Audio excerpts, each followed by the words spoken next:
You are listening to MCC-GeoPod, the geopolitical podcast of the Mathias Corvinus Collegium, the largest talent management institute in Hungary.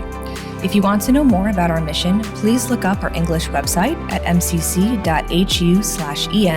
or check out our Facebook, Instagram, and Twitter channels. For interesting articles and analysis of our professors and students, look up our knowledge base at corvinus.hu/en. Welcome, everyone. This is the next series of GeoPod, and today we have a special guest, Professor Hall Gardner, who is an international relations theorist, editorialist, TV commentator, poet, and novelist. Currently, he's also a visiting fellow at the Hungarian Institute of International Affairs, and he's also the writer of many books, specifically on global politics.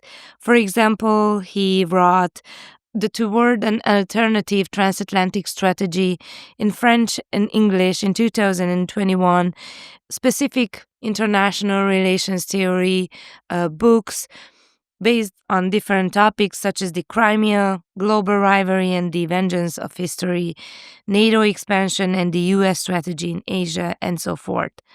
Welcome, Professor. Thank you very much for inviting me. I'm very happy to be here.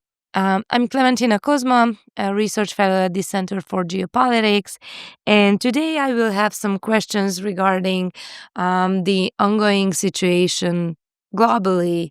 We can experience a global system change. And my first question is referring on how do you see the transatlantic relations, the future of transatlantic relations, the position of the European Union in this global change? Certainly. Traditional American strategy has been actually to keep the European Union down. It's a myth that the Europeans haven't been able to build themselves up over time because the Americans didn't help them build up throughout the Cold War, even though they kept saying, please spend more on defense. That defense was oriented towards American interests and NATO interests, not necessarily towards European interests. So keeping the Europeans down was one of during the Cold War, was keeping Germany down and thereby keeping the Europeans down. That did not really change in the post-Cold War era. Now, however, I think the Trump administration has made more clear that they want the Europeans to spend more and that the Europeans are at least attempting to demand more say. It's a difference between power sharing and burden sharing.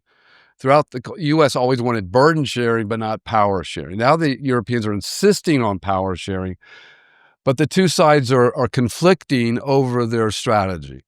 So if Trump wants to make a deal with Russia, that's conflicting with general European Union strategy to support Ukraine. So we're in a real contradictory point.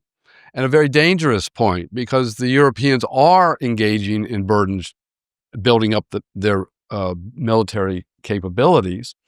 And it's not sure how independent they can become of the Americans and to what extent the U.S. and Europeans and Russians can finally engage in a joint strategy to end the war in Ukraine. So what I'm saying here is how the U.S.-European relationship will go depends a lot on how the Ukraine war evolves in the next few months and few years. Do you think that the Europeans should change their mindset towards Russia in the future? Because you mentioned that the Americans were intentionally pushing down the European interests or the deepening of alliance within ourselves. So do you think we should change sooner or later? Absolutely. I think the Europeans, the Americans have to start coordinating their strategy towards Russia. And this means finding, and I mean literally finding a deal, as Trump would put it, on the Russia-Ukraine war as soon as possible. Why is that? Because first of all, the New START treaty is expiring in February 26, and if it's not renewed or at least postponed for a year, this will put us in a new arms race. The Europeans and Americans are going to deploy intermediate range ballistic missiles, Tomahawk missiles in Germany by 2026 as well. So we're really heading to a very dangerous point in history.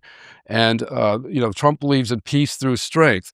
So he wants to build up in order to make a deal. But the problem is, if we don't get that deal, we're going to be in a massive arms race. So it's very important that the U.S., Europeans work now to end the war in Ukraine, to prevent the whole system from polarizing and entering into a massive arms race. So already Trump just today said he was going to test nuclear weapons in response to Putin's testing of nuclear weapons a couple of days ago.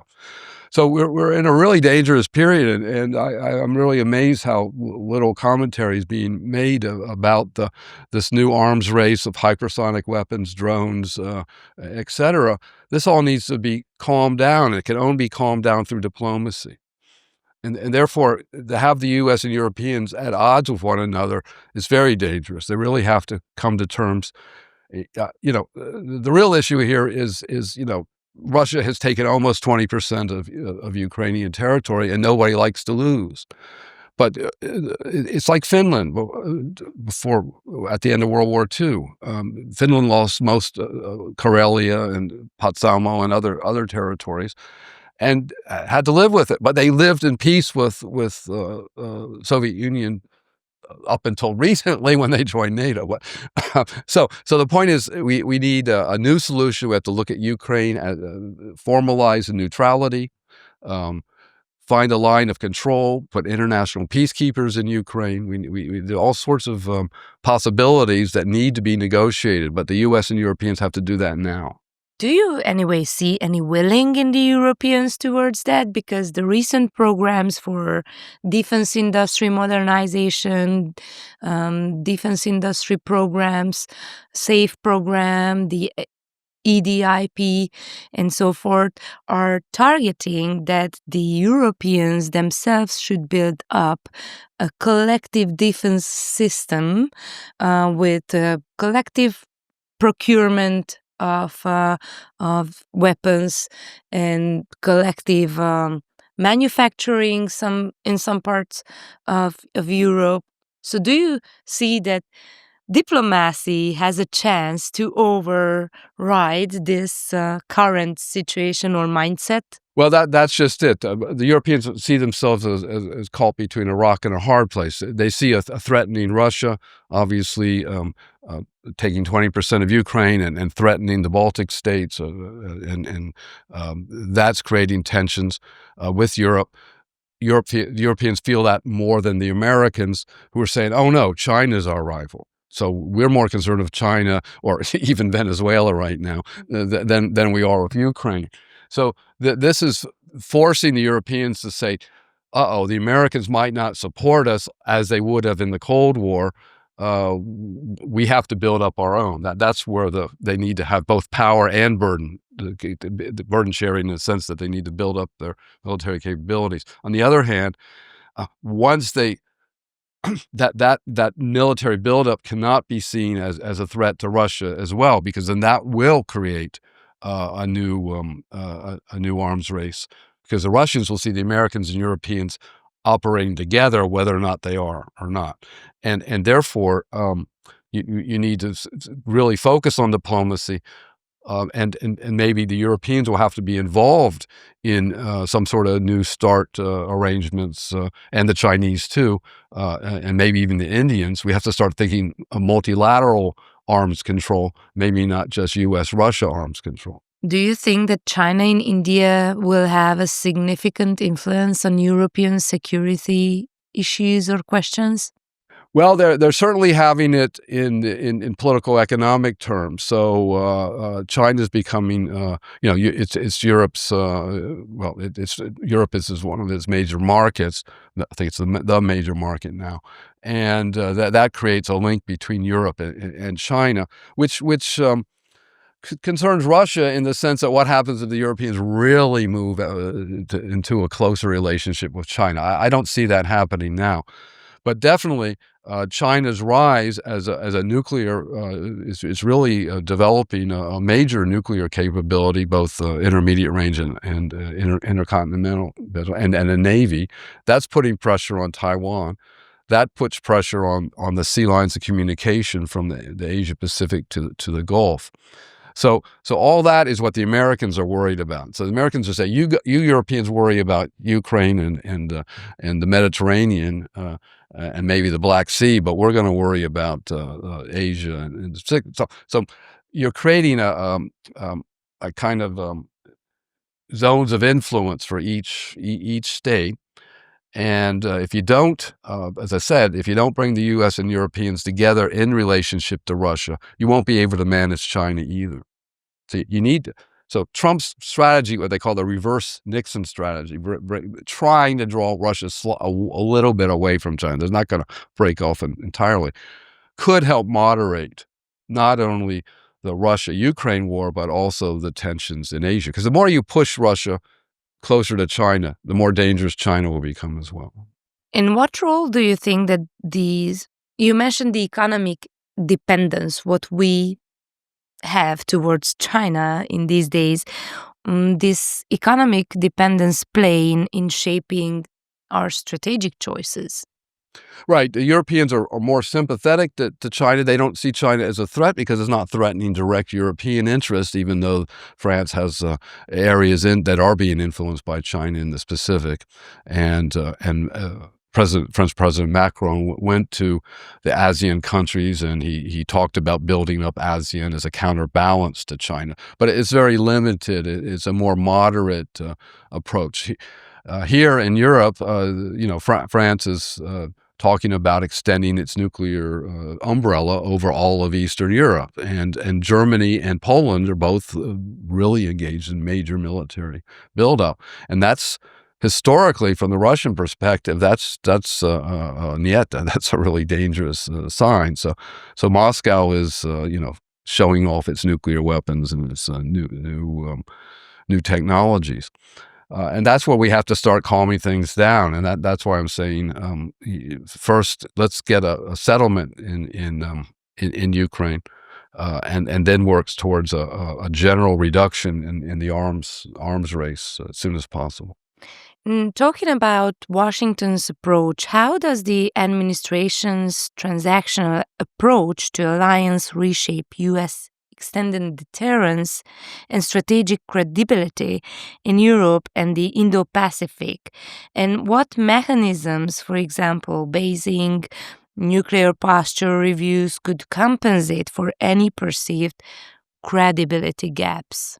Yeah, this is a real problem because President Trump's rhetoric very much shook up the Europeans more than previous presidents. The United States never to my knowledge, didn't make a direct threat to leave NATO. At least at the presidential level, the Congress has threatened that in the past. So there will have to be, as Britain and France move closer together in their nuclear cooperation, the U.S. will have to look at what they're doing there and begin to reassess how they relate to both Britain and France as well as Russia. So yeah, we're going to have to see some re-strategizing defense and nuclear defense relationships. But as I said, really diplomacy on the ground is the first thing.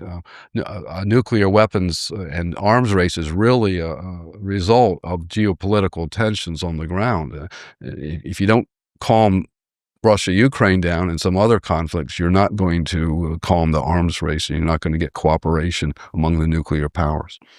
We talked about Ukraine and the Russian war, but we should talk or mention, I guess, the Middle East situation and the role of the United States of handling the regional conflicts and cooperations within the Arab states and Israel. So how do you see the process?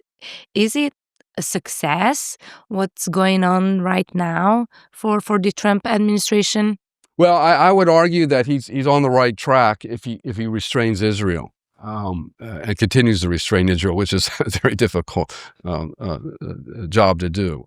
I have to give him credit here. He for once the irony here is we called him a transactionalist. He's actually engaging in a multilateralist strategy in the Middle East. He's getting the Arab states together, Egypt, Jordan. He's talking to the Palestinians. He's even talking about a new Palestinian governance that will not be Hamas or Fatah, that would get rid of that corruption. He's talking multilateralism, and so he's learning you need, even though he doesn't say it, he's learning he's going to need international peacekeeping forces in Gaza, and he's got the package together. It just hasn't. The package together doesn't mean it's going to work on the ground, though, because Israel's going to block as much as it can a two-state solution. So, but he seems to be putting pressure, some more pressure on Israel than previous presidents. So, do I understand it right that you are thinking that Trump should admit sooner or later that he needs international partners, not only the Arab partners, but other international partners in the resolution of this conflict, which means that the international organizations in their background are still relevant? Yes, absolutely. I look, this is the trick. I just wrote about this the other day. If you look at the Trump plan for peace, there's no mention of the UN or international organizations at all in the plan. But then he does refer to the French-Saudi plan for peace. And if you read the French-Saudi plan for peace, that has to go through the UN Security Council, it has to go through the Palestinian Authority, and it implies European or an Arab peacekeepers of different kinds that will come as a multilateral body, in at least given a mandate under the UN. That's in the French-Saudi plan. So he incorporated all these plans together, mixed his Gaza Riviera plan, which is not very, very, what can I say? We'll say not very interesting, but very, not very helpful. And with this international plan that the Saudis and the French have come up with, and put it into his package, so it's under his direction. But the point is, it does involve the UN. So here's the phrase: U.S.-led multilateralism in this case. He's leading it. It's the U.S. still behind it, but it is multilateralism. It is involving other actors. And I think the more Trump realizes that he needs more actors in resolving a number of these disputes, as he wants to be known as a great peacemaker, which is to his credit, he will see that he needs more international assistance and concerted action to solve some of these problems. And what about that? In many cases, we saw that Israel had quite independent decisions during the whole process, which sometimes goes against what the Trump administration planned to. Yeah, exactly. This is there's always a spoiler, and Israel, contrary to I think the kind of general belief that U.S. and Israel have been aligned. U.S. and Israel have not been aligned for years on the Palestinian question, in particular, and other issues have created real tensions between the U.S. and Israel. But it's still a major ally, and so in IA theory, we call this the tail wagging the dog, and that's what's been happening. But Trump's realized in both the Ukraine and Israeli U.S. relations, realizing Ukraine's been the tail wagging the dog and Israel's been the tail wagging, and the same thing for Taiwan. So these smaller states, because they're allies, have been asserting their interests and dragging the United States along with them. That, I'm hopeful, is going to change under Trump, so that the U.S. begins to really engage in diplomacy with China, Taiwan, Israel, Palestinians, and Iran, and Russia, Ukraine, so that the tail is no longer wagging the dog, and the U.S. can arrange not something necessary for its interest, but arrange a peace that will serve the general interest. And that's multilateral. And these steps, of course, I think influences or defines the U.S. position on the world stage, how reliable partner he is, how not only reliable, but being a partner who, if says something, then does that thing. This is that's the problem with Trump in general. Whether it's domestic relations, he says one thing and then does another, and he'll turn against his own loyal allies very, very often. Domestic, And people who you think, well, you can look at Musk versus Trump. I mean, those were best buddies and now they're best enemies. Only a few months. Only a few months, yeah. And so I never thought it was going to work. They called it the bromance in the United States. I never thought it was going to work because their interests were opposite.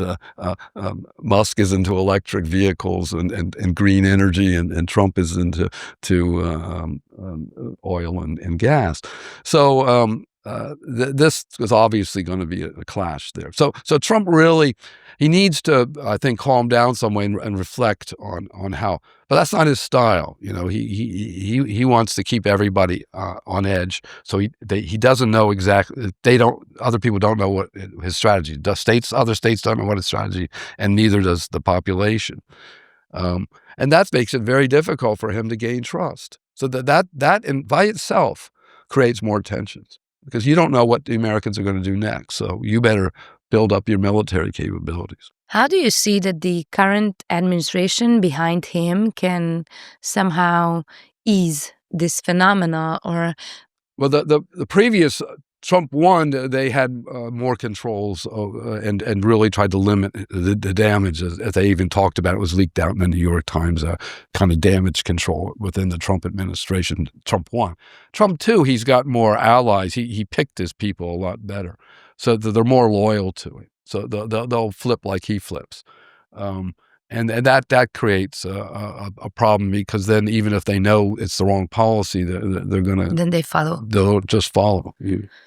And one last question, because I think that's also a current issue which is ongoing about the Arctic region. Yeah, sure. And the Arctic race within the great powers. Now we can state, I think, that we are turned to a multilateral world order or multipolar. I call system. it polycentric. Polycentric. I don't like the term multipolar. Would you explain why? Yeah, why? Multipolarity implies equality among the different poles, and it implies tension between poles.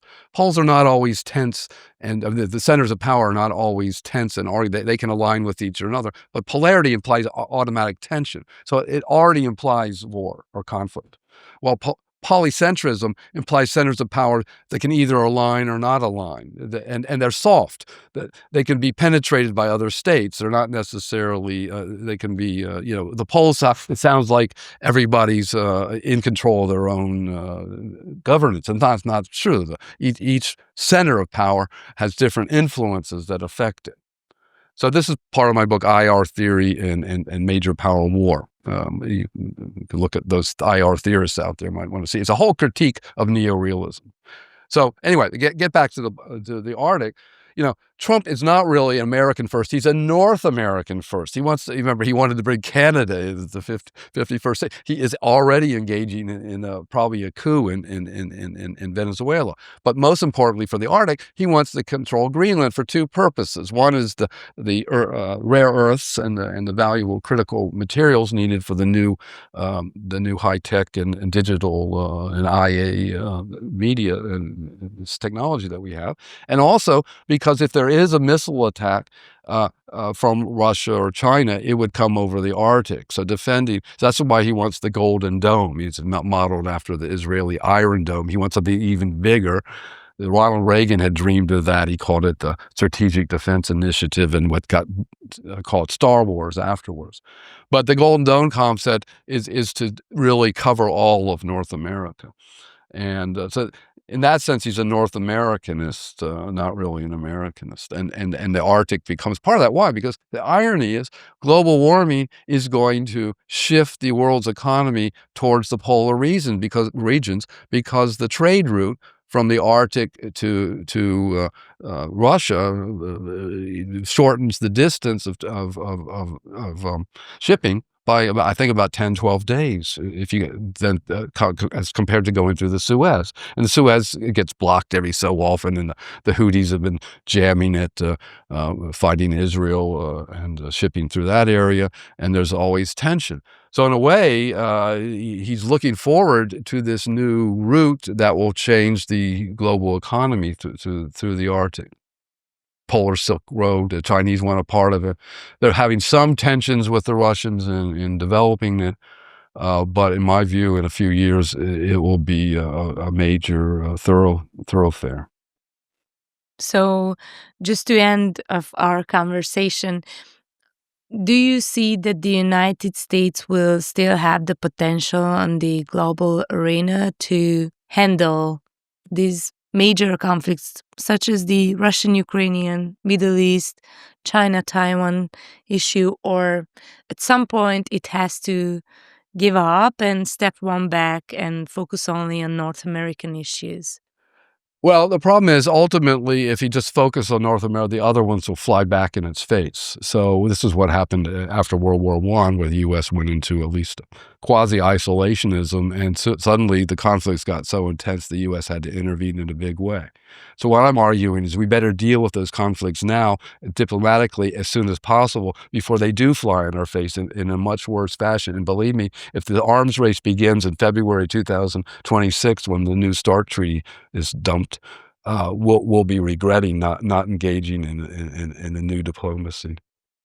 Thank you very much, Professor, for the interview and the conversation. Thank you. Hope we can welcome you next time too. Okay, we'll be happy to come back. Thank you. Thank you for listening to this MCC GeoPod episode. For further media content, please look up our English website at mcc.hu/en or look for us on Facebook, Instagram, and Twitter. If you want to read more by our professors and students, check out our knowledge base at corvinus.hu/en.